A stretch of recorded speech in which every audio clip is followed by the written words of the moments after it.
Salut à tous, c'est Nassim, j'espère que vous allez bien. Alors je sais pas pour vous, mais personnellement, lorsque je vois une photo comme ça, je peux pas m'empêcher de me dire, mais comment est-ce qu'on a pu en arriver là? Une colonne vertébrale tellement pliée en deux que j'en ai des frissons. Bon, c'est vrai, c'est un shooting photo et l'image est probablement retouchée, mais la cambrure, ou plutôt la cambrure excessive, est devenue un vrai problème aujourd'hui, aussi bien pour votre bien-être physique que votre bien-être mental. Et c'est exactement ce dont on va parler aujourd'hui. Avant de rentrer dans le vif du sujet, si jamais ce que vous allez voir aujourd'hui vous a plu, alors pensez bien à vous abonner et activer les notifications en cliquant sur la petite clochette. Il y a aussi un nouvel épisode disponible de la série Fitness Park Heroes sur la chaîne YouTube Fitness Park.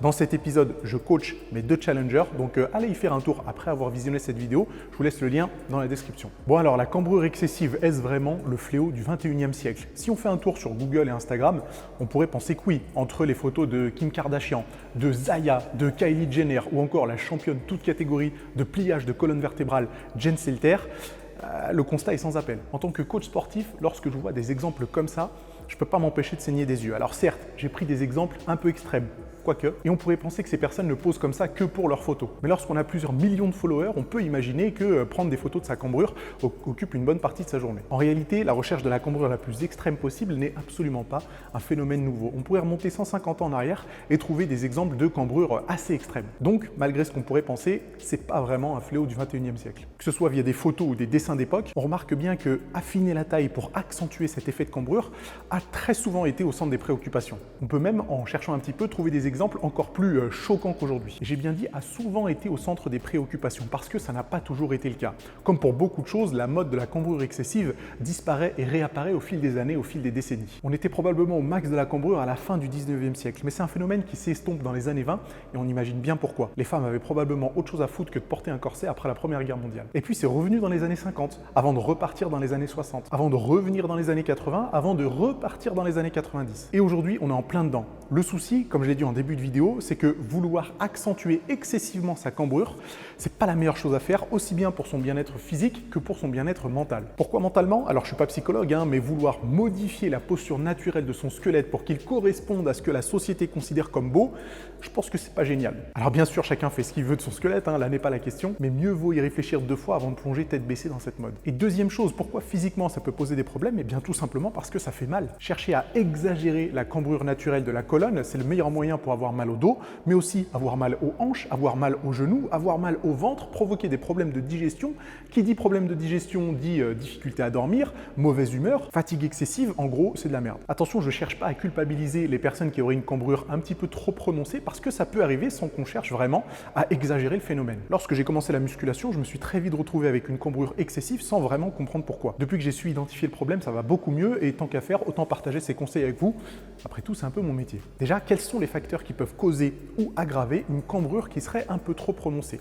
Premièrement, votre morphologie. Notre squelette n'est pas toujours exactement le même en fonction des individus. Certains ont des bras plus longs que d'autres, certains ont des épaules plus larges que d'autres, certains ont les genoux qui rentrent et la colonne vertébrale et le bassin ne font pas exception. Même si en théorie ça ressemble à ça, il peut y avoir de petites ou même de grosses différences dans les degrés de courbure de la colonne vertébrale. Et du coup, concernant la morphologie, à part des cas extrêmes de scoliose, malheureusement on ne peut pas faire grand chose. C'est quelque chose dont on hérite et du coup il faut faire avec. Par contre, on va pouvoir jouer sur le deuxième facteur en intervenant sur certains groupes musculaires.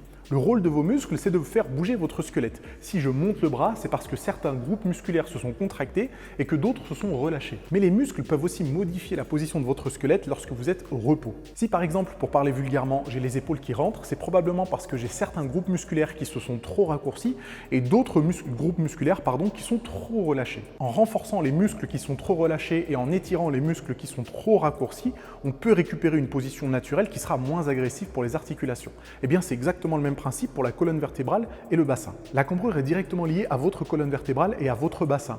Donc, les groupes musculaires qui s'attachent sur ces parties de votre squelette vont directement influencer ou non l'exagération de votre cambrure. Et en l'occurrence, les muscles suivants, s'ils sont trop raccourcis, peuvent accentuer la cambrure et provoquer des douleurs.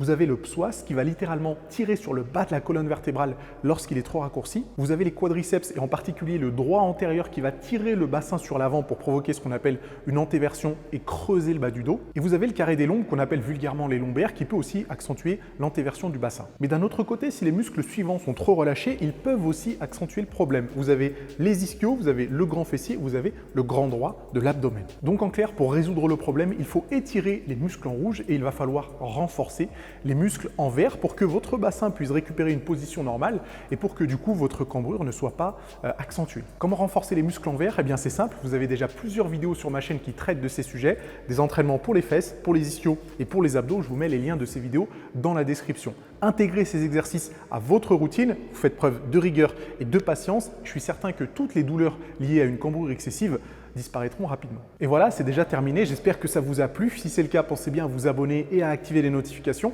Donnez-moi votre avis dans les commentaires. Donnez-moi des exemples de cambrures un petit peu trop extrêmes qui feraient un petit peu mal aux yeux. Et si vous avez des questions sur ce sujet, n'hésitez pas à les poster dans les commentaires aussi. Nous, on se retrouve probablement la semaine prochaine pour d'autres conseils. Et sur ce, je vous dis à bientôt.